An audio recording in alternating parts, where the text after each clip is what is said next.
Hi and welcome to another edition of the Leadership Untitled podcast with me, Rob Moores. This is the show that brings together experts from the fields of leadership, L&D, coaching, HR, you name it, to share hints and tips and just have conversations that will hopefully help you navigate that field of leadership that little bit easier. My guest this week is Michael Bungay Stanier, and he's best known for The Coaching Habit, the best-selling coaching book of the century and recognised as a classic. His most recent book, How to Work with Almost Anyone, shows how to build the best possible relationship with key people at work. Michael was also a Rhodes Scholar and was recently awarded the Coaching Prize by Thinkers 50, which is essentially the Oscars of management. Now you can read lots more about Michael at www.mbs.works, but what I'd love to do first is introduce you to him so you can listen to the great conversation we had about the importance of human connection, coaching, conversations, and all that great stuff at work. So please join me in welcoming Michael to the show.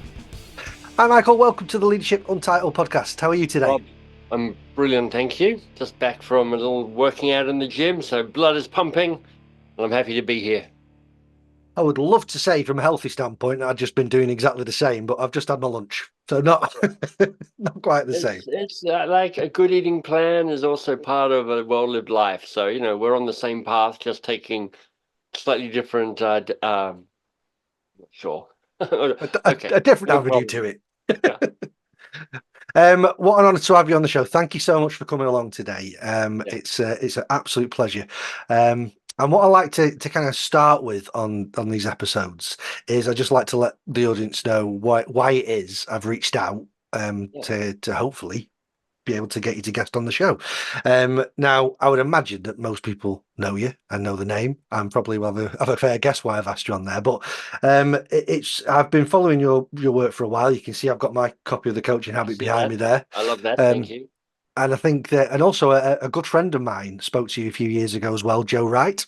And I know she's recently had her own book out and a nice little picture of you holding it. Yeah, that's it. And what I love about that combined kind of vision and mission from The Coaching Habit through Jo, and what I love as well is this idea that, you don't have to be a professional coach to have great coaching conversations. Exactly. You nailed it. In fact, a big part of The Coaching Habit and the sister book, The Advice Trap, is attempting to unweird coaching for people who aren't coaches. I mean, I know these books have been really popular in the coaching profession. People find them helpful. But I think coaching can be this real force for change, but also a real force for just human connection. A sense of people feeling seen and heard and appreciated and supported. And so much of it comes down to the core behavior that's at the heart of this book, which is, can you stay curious a little bit longer? And can you rush to action and advice giving a little bit more slowly? And, I'm actually not trying to turn more people into coaches. We've got a lot of coaches out there in the world. I do want everybody to be a little more curious because I think the world's a better place when that happens. I think you're spot on. And the amount of times I talk and reference the book to leaders when we're not actually talking about coaching, it's just because it's exactly what you mean. Just be interested in the person. Just stay curious a little bit longer. Yeah. Interesting though, there you said that there are still lots of professional coaches that are interested in the book as well. Mm-hmm. Why do you think that is? Well, if I had to guess, it's I think what the book offers is simplicity on the other side of complexity. One of my favorite, a lovely moment for me was taking a coach through, I think it was a half-day session, teaching some of the core skills in the book. She's like, I think I've learned more in this half day than I did in my 6-month certification process. So there's a tendency, well, I think there's a bunch of things here, so I could get on the soapbox. So I'll try not to get too ranty about it. Soapbox away. Yeah, but there's a way that, in general, people think that the way you add value is you keep adding more content. And my perspective is actually, whether I'm doing a keynote or a book or a course, my design principle is what's the least I can teach that would be most useful. And what this book does is it kind of unweirds coaching and makes it feel less in a black box and less mysterious and less woo-woo and less touchy-feely and less kind of, you know, my light inside me salutes the light inside you, and all of that has its place. Mm. But I want normal people and normal coaches to go, okay, so fundamentally, coaching is simple but difficult. It's simple because you're like, can you just ask a few good questions and then shut up and listen to the answer? It's difficult because we've got a whole lot of practice of not being able to ask good questions, not being able to be quiet, not being able to listen to the answer. And I think the book gives permission to people to simplify coaching rather than make it more complicated. That very similar to what my answer would have been. I was intrigued as to what yours was. Been Yeah, through all those programs. And there's a certain irony in the fact there's so many coaching books that tell you how to coach. you're right. Um, and the books are so big. I think it's just so refreshing to pick up a book that talks about coaching so clearly, and it's relatively short, so you can actually get in it and come away Right. going, I can put that into practice tomorrow. Well, see, that's the reaction I dream of people going, oh, if this is what you're talking about, I could give that a crack. I could give that a shot tomorrow. Whereas I know when I read through other coaching books, I was like, okay, there's a lot here, and it's a bit overwritten, and it's slightly academic, and it's slightly dry. Hmm. I'm like, give me the juice, man. Exactly. So I'm like, I mean, it helped that this book, The Coaching Habit in particular, had got turned down 6 or 7 times by a regular publisher. So I kept rewriting it and I kept honing it and I kept kind of fine tuning it. So it meant that when I finally self-published it, because the publisher finally said no, I knew that it was already pretty tight. And then that final iteration just made it crystalline in its structure. It's crazy. Why? And if it's not too close a question, why did they turn it down? Did they give you an absolute reason? They just didn't think it was going to work as a book, Oh. and that's their prerogative. Hmm. But I feel pretty smug about it because it's now sold, 1.2 million copies, and they've did me a favor because broadly speaking, in the world of publishing, if you publish a paperback book, you get, let's say, 10% of the cover price when it sells. If you hybrid publish like I did, you get closer to 30 or 40%. So I've literally earned 3 or 4 times the amount of money from this book, and it sold 1 million and some copies. So you can work out that I'm literally probably a couple of $1 million richer, which I've spent in business stuff. But Yeah. you know, it's been profitable in a way that going through a regular publisher wouldn't have been profitable. I feel absolutely smug for you as well. Yeah, thank you. Why not? Like, It's thank amazing how you. that happens, that on a previous episode, I was speaking to Thomas Erickson, who wrote Surrounded by Idiots, and he Right. talked about the same thing that people looked at him funnily when he came in with this idea of the book, because I think Yeah. he said he used to write thrillers or something like that instead. Right. And it's amazing how, like, many people will say, no, that's a bad idea, it's not going to work. And they turn into, I mean, Yeah. the Coaching Habit and Surrounded by Idiots, I think I've seen in every airport and train station I go into. Well, that's true. Those are also, me and that other book we're the outliers as well. So there's a bunch of books they turn down, and they're pretty bad books, and they're doing the right Yeah. thing and turning them down. And there's a bunch of books that they published and they said yes to, which were great books, but also just didn't kind of catch fire and take off. Because uh, it is actually pretty. I mean, writing a book is hard. But then selling a book is harder. Like if you can sell more than 5,000 copies of your book, you're already in the top 10% of book sales. Wow. And then getting people to read the damn thing is the next hard thing. So all of these forces against you.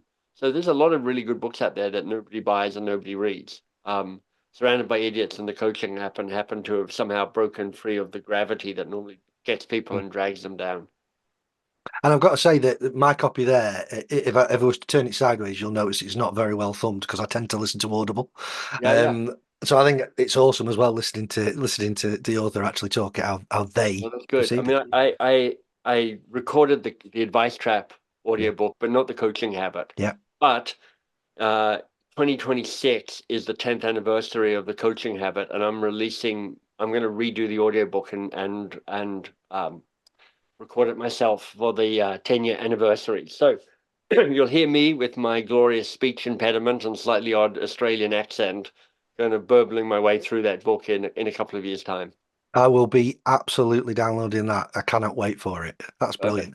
Perfect. I'm intrigued as well. Something I like to ask my guests is, well, how did you kind of get into what you do now? What was the path that led to this kind of really great mission and simplistic, although not Yeah. simple mission of bringing coaching to the world? Well, um, when I got to university, um, I had a moment. I was studying literature. I was sitting with my friend Batch, as we called him, his nickname, in this class, and it was the two of us and probably 10 other people, all of whom were women. And I just noticed that he and I did a lot of the talking.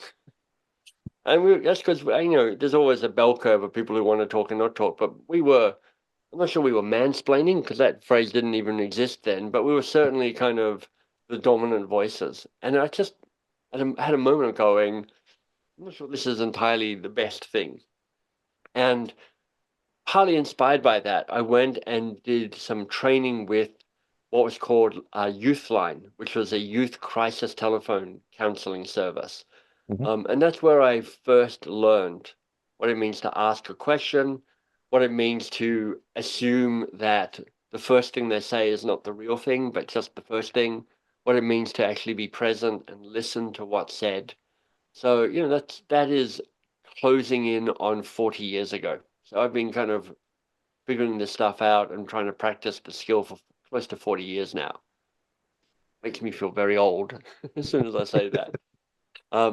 And so I did that through university, and uh, then when I finally left university, I got into the world of innovation and creativity. So my job was to help invent products and services for companies.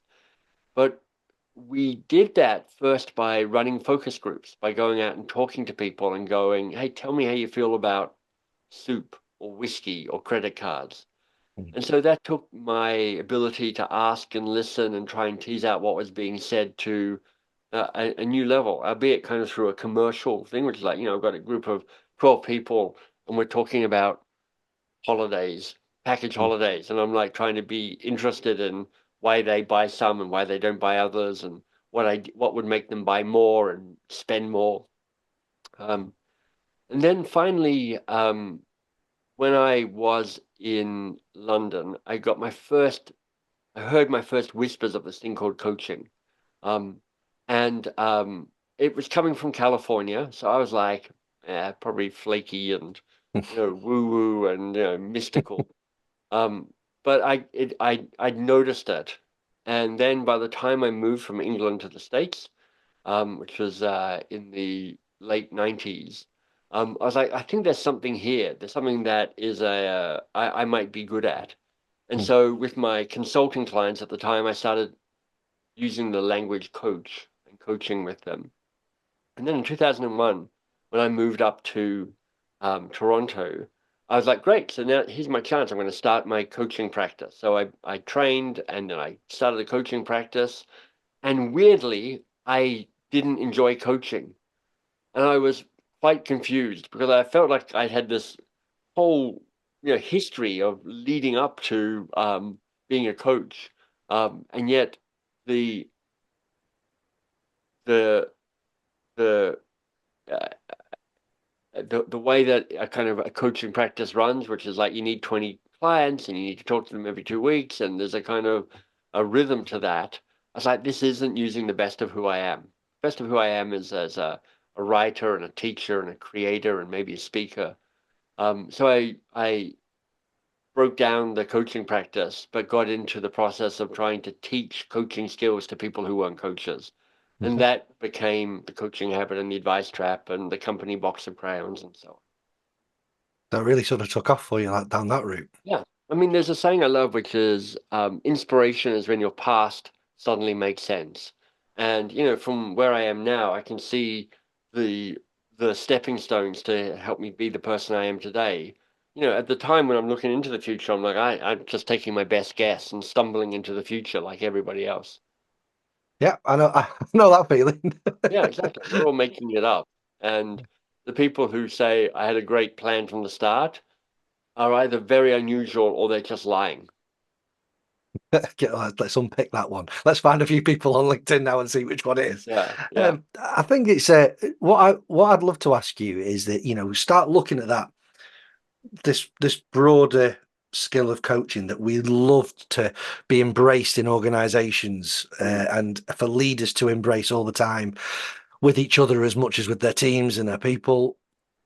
What what is it for you that you see in your experience that really gets in the way of that happening? Well, the hmm, the first thing to say is that, coaching is one style of leadership, and it's not the only style of leadership. It is an underused style of leadership for sure. But I don't want to come across as going, look, the only way you lead is by asking good questions and then listening to the answer. There's an article published in Harvard Business Review in the year 2000 by Daniel Goleman. Daniel Goleman, best known for kind of making emotional intelligence a thing. Um, and he says, look, there are actually 6 different leadership styles, and they all have their place, and they all have their moments, and they all have their prizes and punishments, risks and rewards. And coaching is one of them. And coaching has a great impact on culture and also a great impact on profitability. But it's not done because, in his perspective, nobody has time for this. And I get that. I think that's true. I don't think anybody's going, I've got these long spaces of time in my calendar. Maybe I should just fill them up with like 1 hour coaching sessions. So there's kind of 3 levels of resistance to coaching. The first is we're just all in the habits of giving advice. Like we've been trained our whole life to say the way you add value is by telling people stuff. Here's my idea, my opinion, my suggestion, my thought, coming from a good place, which is like, let's try and fix this. But and of course, there's a place when giving advice is exactly the right thing to do. But often later in the conversation. That's why my definition of coaching is, can you stay curious longer? Can you rush to action and advice giving a little bit more slowly? Mhm.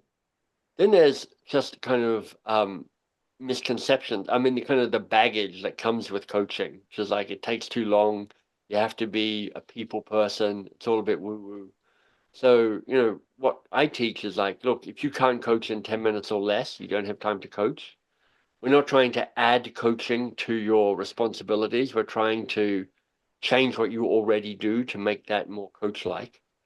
Um, and thirdly, kind of like, and there's upside to you in changing your behavior, which is you get to work a little less hard, but have more impact, have teams that are more competent and confident and self-sufficient and autonomous. Mm. And then there's a third, probably the deepest level, which is coaching is often an act of empowerment, and acts of empowerment are a transfer of power from you to that other person. So you have more authority when you're the person giving the answer. You have more status, you have more rank. Even if it's the wrong answer to the wrong problem, you still have that status. Mm. When you resist that and you ask a question, you're handing the power to the other person to figure that out. Plus, you're stepping into a moment of ambiguity and uncertainty. Was that a good question? Did it land? Did it help? So, I guess 4 years ago, I did a TEDx talk called How to Tame Your Advice Monster. And it talks about these 3 different advice monsters: tell it, save it, and control it. And the advice monster is basically a fun metaphor for those kind of deeper ego states that have us wanting to hold on. So, tell it is like, I need to be the person who has all the answers. That's how I prove my worth. Save it is, I need to be the person who saves all the people and protects them and keeps everybody safe. That's how I prove my worth. Control it is, I need to have my hand on the steering wheel the whole time and fight off future and chaos and, the unknown. That's how I prove my worth. And I think it's some combination of those 3 levels. It's a habit. You've got a habit of telling advice. You've got to try and shift the logistics and undo some of the baggage of coaching. And then you've got some of these kind of deeper, this is how I stay safe, this is how I prove my worth, this is how I maintain my status in the tribe.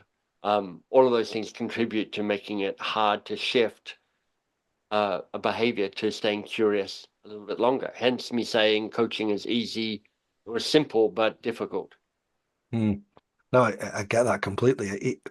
The first one, that kind of that the tell is, and by the way, it was a great TED talk. I'll put the link in it in the show notes for anyone who's interested in that as well. Right, Because it really does think about the monsters flying around your brain, which one might hijack you at any one moment. right, right. Love it. Yeah, yeah, I almost mentioned, because I'm a fan of the chimp paradox as well. So now I think of the three monsters having a fight with the monkey. The little yeah, chimp, that's it. what's going on? But that tell it's so true, because I think, that feeling, and I think this goes back into culture you mentioned earlier on. This feeling of volatility sometimes. I've worked before setting up my own coaching practice exclusively in HR and L&D teams, Hmm. notoriously volatile. That it seems safe one second and then everyone's being made redundant the next second. Right. And that value of, well, I need to make sure I am in a great position of value Yeah, if anything does happen, really does act completely counterintuitively to, I'm going to help other people to grow. right. Yeah. I mean, most people and probably everybody listening to this podcast is really trying to be helpful. Um, However, what the science tells us is that often we're being helpful, and I'm making air quotes here for the people just are listening to the audio rather than watching the video. Because actually, what we're trying to do is be helpful, but when the way we do it is not that successful. Mm, Um, Part of the way you increase your job security is you help the people around you feel smarter and better. mm. Yeah, a great role and a great vocation for a leader to go into with. Yeah, Um, that's this kind of mantra of staying curious a little bit longer. Right from the very start, it got me, because there's this idea that, well, I think your second question in the book was, and what else? yeah, And it that's it. was, and it was based on the idea that, that the first thing that comes up, the first problem, the first situation, whatever it is rarely the one that needs Exactly. solving. Yeah, you got it. Yeah. Yeah, and what else is one of the great questions? In fact, I go as far as to say it's the best coaching question in the world, which is perhaps hyperbole, but perhaps not, because it's a question that almost anybody can add to their coaching repertoire or just their conversational repertoire right away. And it has this double effect. The effect on the other person is they just hear you expanding the space for them to figure some stuff out. Often they don't even hear you ask, and what else? They just know that you haven't jumped in to started to add value through your, you know, asking a different question or sharing an opinion or advice. You're just staying present to them. And what Mm, else makes you stay present to them? And then the benefit for you in asking it is it's a way of taming your advice monster, because your advice monster is desperate for you to say something which proves how valuable you are. But if you've asked, and what else, you have tamed your advice monster for another a heartbeat or five. mm.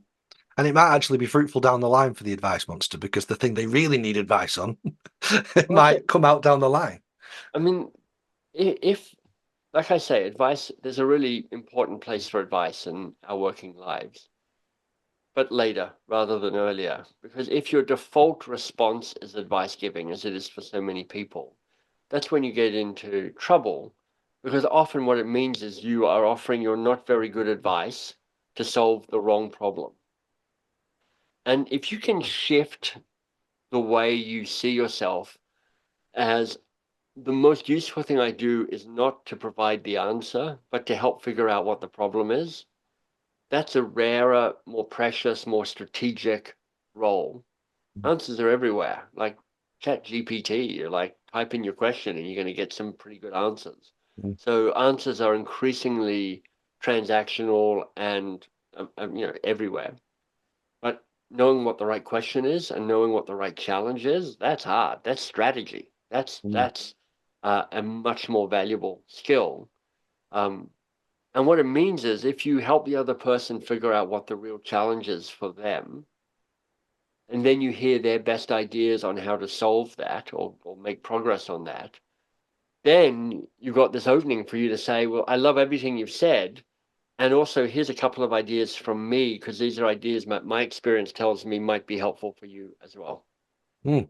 And there's those leadership styles coming into play that you talk about right there. Exactly. Now I'm going to give you some guidance or whatever it might Yeah, be. exactly. I think you're right. I'd invite anyone listening or watching the podcast right at this moment just to think of some of the things that are happening around the office or around work at the minute, that whether it's a person or a department that's come to you with an issue or a challenge, did you jump straight in and go, right, okay, let's solve that? Even if it was something as kind of superficial as, oh, the problem we've got is the accounts team not giving us the money. Yeah. Yeah. All right, let's just stay curious a little bit longer. Yeah. And what else? Because we've Yeah. probably very rarely been asked that, and Yeah. therefore I've never had to think about it. Yeah. Because often when somebody goes, oh, the accounts team are driving me nuts, you're like, yeah, let me jump in and try and tell you how to navigate that. Yeah. But one thing you can just do is go, yeah, that can be frustrating. I've had that myself. And simply that helps people feel seen and heard. Like they're Mm, probably half the time people don't want your answers. They just want to have you recognize what they're up against. mm, Yeah. So if you just go, man, accounts, I know, it's so hard, so tricky, so labyrinthine trying to figure that out. I could guess that is pretty tough on you. And they're like, thank you. yeah. And you might go, is there anything I can do to help? And they're like, no, I just needed to bitch and moan for a bit about accounts. And you're like, okay, got it. And sometimes that's enough. I get that with WhatsApp sometimes. I'll get clients that'll just put something on there. So I don't need an answer to that. I'm just glad it's out there. Yeah, exactly. I used to work for a company that was city centre location, and the biggest problem that everyone talked about for 2 years was there was no parking next to the Right. office. Yeah. And then just putting something out there and said, oh, have I chartered a helicopter to pick you all up individually and bring you to the building? Would that solve the problem? I went, well, yeah. So the only solution isn't that. That might not be the problem then. What is Right. it? Let's talk about it. Right. Right. And I think you talked as well there. You kind of brought in your third question as well, which I think I agree with you that the second question is quite possibly the best coaching question. But the third one, I think, is probably the most flexible, Yeah. because the way you talk about it in the book, being able to ask it in slightly different ways, which was what's the real challenge for you here? Yeah. That's that kind of tracks back to some of the stuff we've been saying, which is if you can build a reputation as the person who helps figure out what the real problem is, that is a really wonderful reputation to have. And in most organizations, big and small, people are working pretty hard to solve the wrong problem. So of all the 7 questions in the Coaching Habit book, this third question, the focus question, what's the real challenge here for you, is the one where the construction of it is most deliberate and most specific. Mm, Because a question like "and what else," which is great, but you can ask that in all sorts of different ways. It's like, yeah, okay, sure, and all of these are the same thing, which is like you're holding the space for them to say more. mm, But what's the real challenge here for you? You could ask, what's the real challenge here? Or actually, what's the challenge here? And that's okay, but you're likely just to get a repeat on what you've already heard. As soon as you add the word real, it gets better. So what's the real challenge here? You can feel how that just lands differently. It says, look, there's more than 1 or 2 or 3 things going on here. Of all the things that are hard, what for you is going to be the real challenge? And then when you add the final 2 words, what's the real challenge here for you? Part of the cleverness of this is it moves the spotlight from the problem to the person wrestling with the problem. mm. And when you do that, you invite them to see that what we're dealing here is not the problem, but how are you going to tackle the problem? So I'm less interested in what's hard about the problem and more interested about what's hard for you about trying to solve or make progress on this problem. I think that's a great tipping point. That idea that we've had our 10 minutes talking about why accounts are the problem. Yeah. But what does that mean now? Then the challenge is for you. Yeah. Because, people might have it's like pick up your story from before, which is like, okay, the parking. So what's the real challenge? The real challenge is we've got 8 parking spots and we've got 20 people and they all have cars and they all drive in and parking on the streets of the city is like $100 a day and nobody can afford that. And you just get into a conversation about, parking logistics. But if you go, what's the real challenge here for you? It might be, I'm not good at giving feedback. I'm not good at just saying to people, look, the 8 most senior people get the 8 parking spots. That's one of the perks. It might be that I'm not good at conflict. It might be that I don't have photos to blackmail the mayor, so I can't get us more parking spots. Could be any number of different things. It's nothing to do with the parking. It's to do with that person and what's hard for them about the thing. And so when you do that, 2 things happen. You eventually solve the problem, but you invite the other person to become more aware and to grow and to build their own capacity, because now they're not just fixing something, but they're getting smarter about this is what's hard for me about this. I feel like I have to ask the question: have you ever been in a position where you bribed the mayor with photos? I have, yeah. My lavish lifestyle today is only partly responsible due to my book royalties, and it's mostly due to a very complicated system of blackmail and exploitation I run with government officials around the world. And limitless SD cards with loads, Yeah, loads of storage. Love it. Love it. And then I think, there is also that review part of the coaching habit, which is, what was most useful to yeah, you at the end. And I think that's something, that I find that many people in that moment miss, whether it's because they kind of like, quick, we need to go on to the next thing, or the meeting's overrunning, we haven't got the room anymore. But that yeah, reflection moment. yeah. It's the learning question. So the 7th question. So I love pairing the first and the 7th question together as bookends. So the first Mm, question is what's on your mind, as a way of kind of getting into the kind of the juiciness of what. Let's talk about the important thing. And then the final question, the learning question, is what was most useful or what was most valuable here for you? Because if you're working with somebody, whether you're their direct manager or whether it's a more indirect relationship, if you think of yourself as a teacher, that's really powerful, because then what you're doing is you're saying, look, my job is to make you smarter, because when you're smarter, you're better and you have more capacity and you do more and we all win. mm, But people don't learn when you tell them stuff. It's the advice monster. It goes in one ear, goes out the other. So when you ask what was most useful here for you, 2 things happen. One is they figure out what was most useful. And in naming it, they're kind of wiring and rewiring and refiring their brain so it kind of gets smarter. mm, Secondly, of course, you get feedback, so you know where you've helped and where you've added value.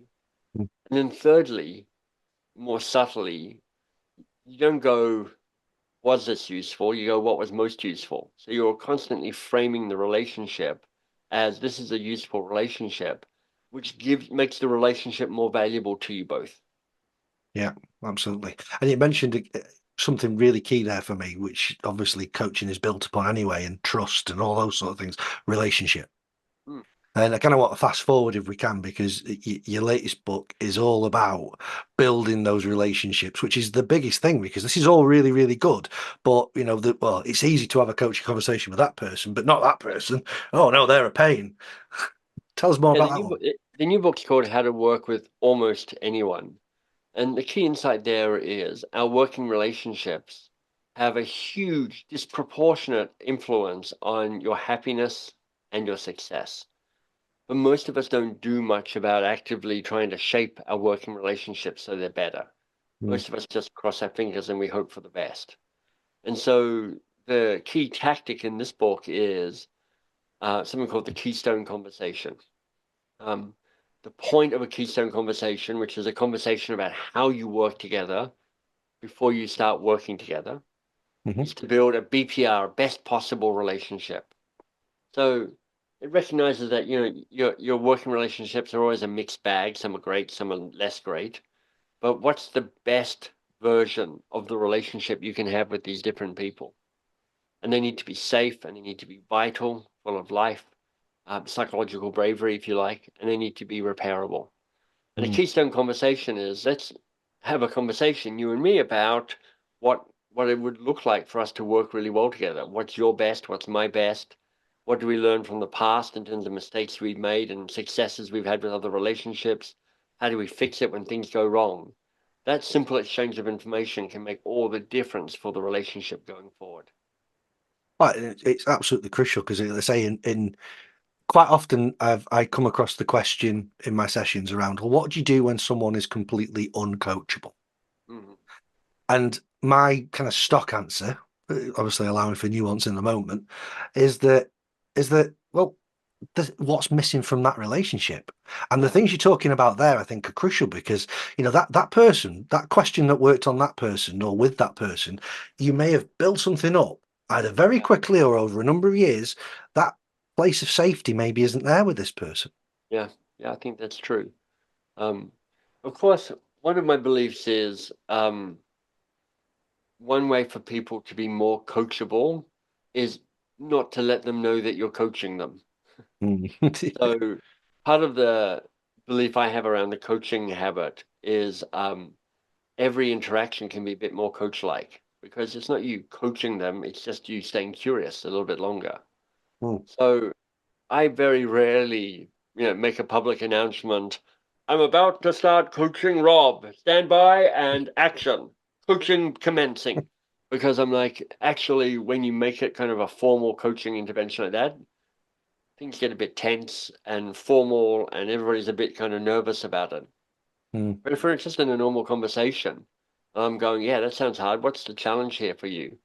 They're like, you're not coaching me, you're just managing me or working with me, but you're asking some good questions. Yeah. There has been so many times I've heard teams whose manager has been on a coaching training session and then for the next 24, 48 hours they are doing it all the time. Like, why, what are you doing? Why are you asking these questions? Yeah, yeah, exactly. That's part of Very the formal. challenge. Part now you're talking part of change management, which is, the metaphor somebody taught me was, people go away for training. It's like taking a goldfish out of a dirty bowl, moving them over here and cleaning them up and stuff.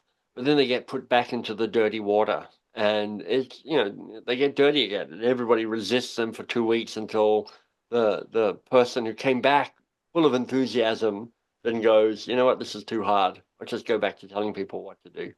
Yeah, exactly. And then depending on the organizations, exactly like the one with the car parking before, I can say that word coaching was a dirty word. Yeah, It was a punishment. If you were going to have a coaching session, that's because yeah, you'd underperformed and we need to tell you. yeah, yeah. So that's partly why I try and champion this. Like, let's not bring a coach-like approach to the way that you lead and manage people. I'm not trying to turn you into a coach. I'm not trying to make it formal. I just want you to be you in the role you are at the moment with the team you have at the moment. But being more curiosity-led can unlock greatness in them and also greatness in you. So I've got some senior leaders in organizations at the minute, like just listening to this, or their coaching champions have gone to them and said, listen to this.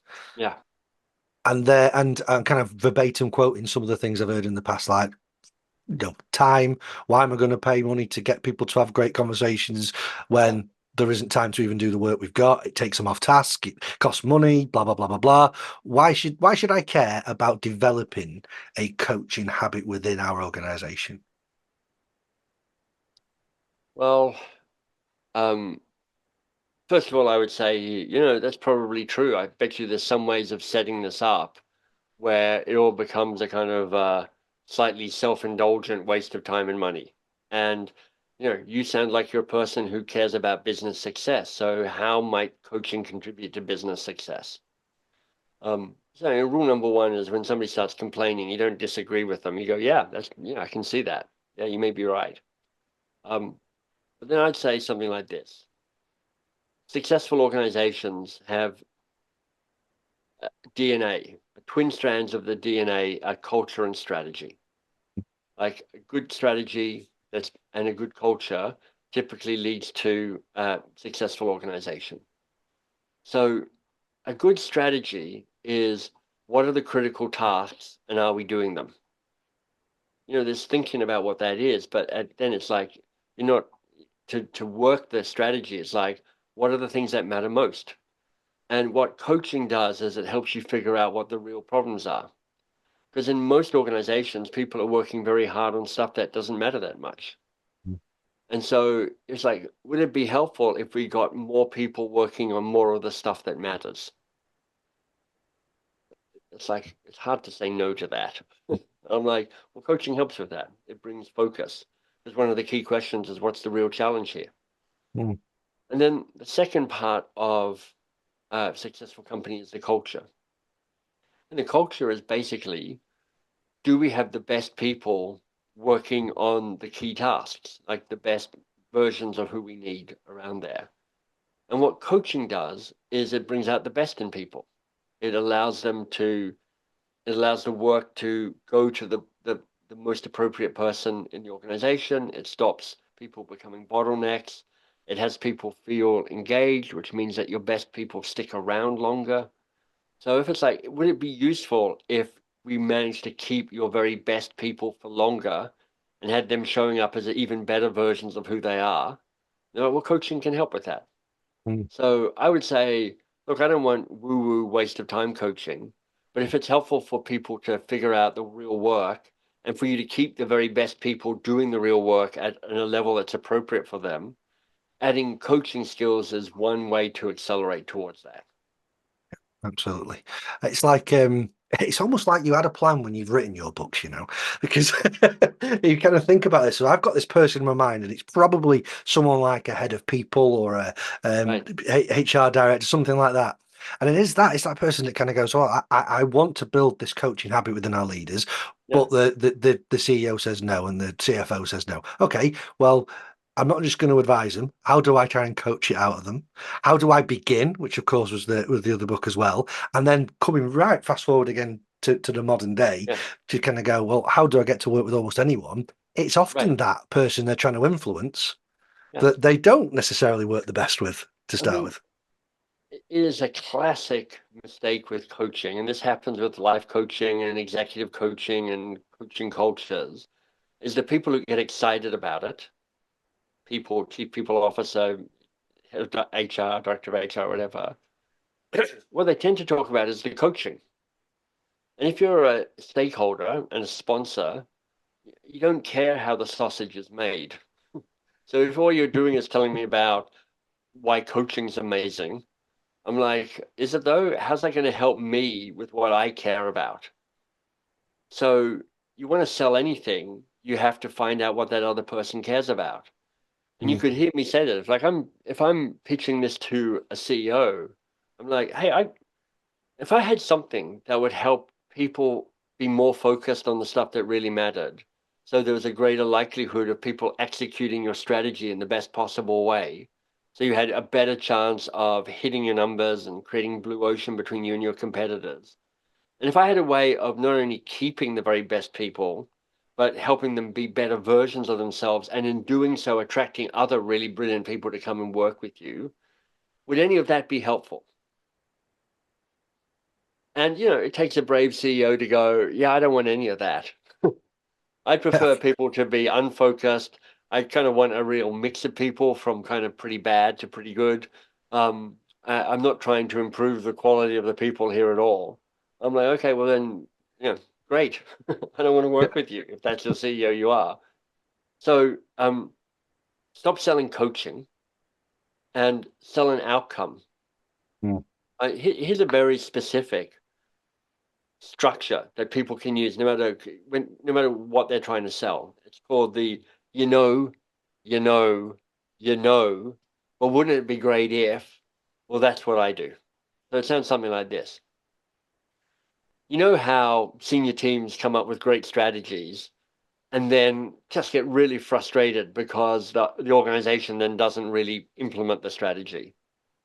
And you know how in your organization, there's probably a ton of people doing great stuff, but working on the wrong stuff. And you know how, even if they're working on the right stuff, you spend a whole bunch of your time worrying about losing your very best people. But wouldn't it be great if you could bring your very best people and have them focused on the work that matters most? Well, that's what I do. I help organizations figure out what work matters most and then make sure that their very best people are working on that so the culture is brilliantly supporting the strategy. And then often you get a CEO going or whoever going, so how do you do that? I'm like, oh, great. Let me tell you about how some of the tools I use and the process I use. You can see I'm talking about the pain point and the pain point and the pain point. And then I'm like, but imagine there wasn't pain point. Imagine this. And I'm not talking about the process at all. Mm. Most people sell the process and they don't sell the pain and they don't sell the outcome. Mm. I've got my own saying around mindset, tool set, skill set, and it really kind of focuses there that I say we normally do it the wrong way around. It's a little bit like mirror signal maneuver. You do it backwards, you're going to get a very different result. And we often do, certainly on the cars in the UK. But yeah, we kind of like if you're selling the skill set, why? If you're selling the tool set, it looks complicated. It's going to take too long. Why should I care? That's the mindset you're going to get. But what you've Right. just talked about there is you've cultivated a mindset of, yeah, I want that. Tell me more. I can't live without that. Exactly. I should go into sales. I just Do it. realized. I'd encourage anyone again listening to the episode to kind of like run through that themselves and how they're going to approach Yeah. this tomorrow. I've got a question for you, Michael, from a friend of mine who popped onto LinkedIn yesterday when I said I was going to be chatting to you. He said, you've got to ask him this one. This is from Rebecca Ray, a colleague that I work with sometimes. To you, Michael, what hasn't he achieved yet that he'd like to?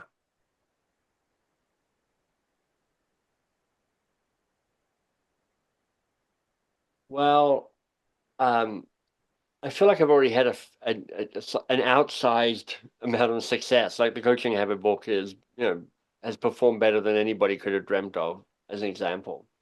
But I'm also quite an ambitious person. Um, the personal mission that I have, a kind of a background drumbeat that helps me make choices as to where I put my time and effort. And I've had this for more than 20 years now, is to infect 1 billion people with the possibility virus. So what that means is to help people make braver choices so that they can try things. Um, and uh, and the possibility virus, which was a metaphor that worked better before COVID happened, is around me going, look, I don't need to be the hero of that. If I can find content and put it out into the world, then um, uh, get credit, don't get credit. It matters less to me these days. So, what I don't really think about it as like, what haven't I achieved? I'm more just going, of all the things I can be doing, what's the best use of my time? And so from the How to Begin book, which is a more self-helpy book, it's more about finding your next big thing. Yeah, your next worthy goal, as I talk about in the book itself. Mhm. I mean, a worthy goal is meant to be thrilling and important and daunting. So thrilling meaning it lights you up and you care about it. Important meaning it gives more to the world than it takes, so it makes the world a bit of a better place. And daunting meaning it takes you to the edge of who you are and what you know. And so achievement is less important, but finding the next worthy goal, the right combination of thrilling, important, and daunting, that's going to be great because that's going to make me excited and it's going to make me feel like I'm making a contribution and it's going to keep me learning and growing and stretching at the same time. Well, well, there you go, Rebecca. You've got an answer straight from the horse's Good mouth, as it question, were. Rebecca. Yeah. I mean, I'm Brilliant stuff. like, there's a ton of, you always think there's other inner circles that you've yet to crack, you know. So Mm, I've had some success. But in the introduction, you said for those that the few people that don't know Michael, I'm like, Rob, nobody knows who I am. Like, there's a tiny, tiny, tiny, tiny subset of people in the world who know that I wrote the Coaching Habit, but almost nobody. I mean, I was just at the ATD, the big training conference in New Orleans, 10,000 people there, amazing. And actually, it was great ego stroking for me because over 2 days, I probably had 50 people go, Michael, I know your book and I like your work and thank you.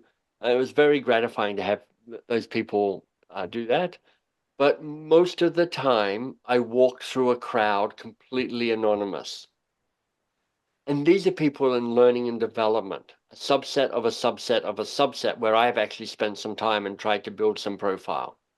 You mm, know, 9,950 people failed to recognize me out of 10,000 in a small pond where I actually swim. So, in terms of fame and fortune and status, there's a whole bunch of places I could go, but that matters less to me these days. I feel like I've already won. Well, that's a great way of looking at it as well. Yeah. What have you already got to be thankful for? Yeah, indeed. So what's next for you then? And I guess, if people want to kind of latch onto that, for those that maybe didn't know you so well before this episode, how best follow you and keep up with that? Yeah, well, if you're in the world of corporate training, if you've got an enormous training budget and you'd like us to come and help you bring coaching skills into your organization, then the company I founded is called Box of Crayons, so boxofcrayons.com. And for people who want just more of me and my work, particularly around kind of individuals, helping them stay curious and be brave and to try new things, mbs.works is the website for that. And I've got a couple of things coming up, a journal coming out next year, so a way for people to regularly kind of write, reflect against questions to clarify their presence and their focus on the day, and also deepen their own learning and insight about themselves. And then 2026 is the 10th anniversary of the Coaching Habit book, so we're putting out a hard copy version and an audiobook version of that. So just starting to begin to work on those. Love it. So I'll put links to all those things that are already available into the coach notes for those that are looking and interested in following you and going to those websites. No problem at all. Appreciate that, Rob. Thank you. So we're at the end of the episode. So this is the bit I promised you, the leadership untitled piece. We look back and we go, right, based on what we've been chatting about, what might be a good title for the episode? Well, what was most helpful for you in hearing this? Darn you with your coaching ways. Exactly. See what I'm doing there. Yeah. Coach the coach. Well, there was a few things that kind of jumped out to me. I actually really liked the idea at the end when you just said the possibility virus, and I don't know whether you killed it with COVID, but I did really like head. I talked about it a little bit, but I don't. Yeah, so that could be a possibility virus for sure. I also liked. I don't care how the sausage is made. Yeah, that's also good. So my vote would probably go on one of those. Obviously, outside the kind of more obvious building a coaching habit or the advice trap or anything like that. Yeah, the other one that might work as a kind of a more obvious hook is how to unweird coaching. Yeah, actually, that was the very first thing I wrote down at the top. Forgot about that. Yeah, because one of the first things you said. Yeah, exactly. That's kind of the big point, and a lot of the conversation was around trying to make coaching feel accessible for people and why.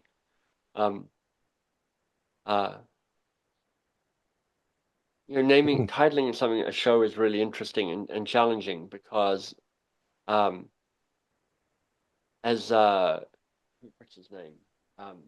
Some advertising guru once said, which is, once you've got your title, you've spent 80% of your budget, which means 80% of your work has to be on getting the title right, because if the title's not right, people won't listen. If people don't listen, you failed. So you've got to try and strike that balance between what sparks curiosity and what is obvious enough for people to go, oh, that sounds like it could be good. So it's a dance. So I'm not sure. I look forward to seeing which one you pick. Oh, maybe it could be both. It could be how to unweird coaching brackets. I don't care how the sausage is made. That could be good. I like that's a nice combination. Love it. Well, fantastic. Thank you so much again for sparing your time today. It's really appreciated, and I'm sure it's going to add so much value to my listeners out there. Everyone listening, please make sure you go and visit those links that I put into the notes as well, and follow Michael and his work, and get yourself out there. And if you've not even purchased the Coaching Habit yet, catch up on all his books. I'll put links to them all in there as well. So go for it. Yeah, thanks, Rob. Thank you so much, and I hope to speak to you again. Have a great day. Well, that brings us to the end of another episode of the Leadership Untitled podcast with me, Rob Moores. This episode will be called How to Unweird Coaching. I don't care how the sausage is made. A typically quirky and engaging title from Michael Bungay Stanier, my amazing guest today. Please join me in thanking Michael for being a guest today by dropping a comment or a question or a reaction or some feedback wherever you see the link on social media. And also thank you to you for listening. for subscribing, for following, wherever it is you get your podcasts.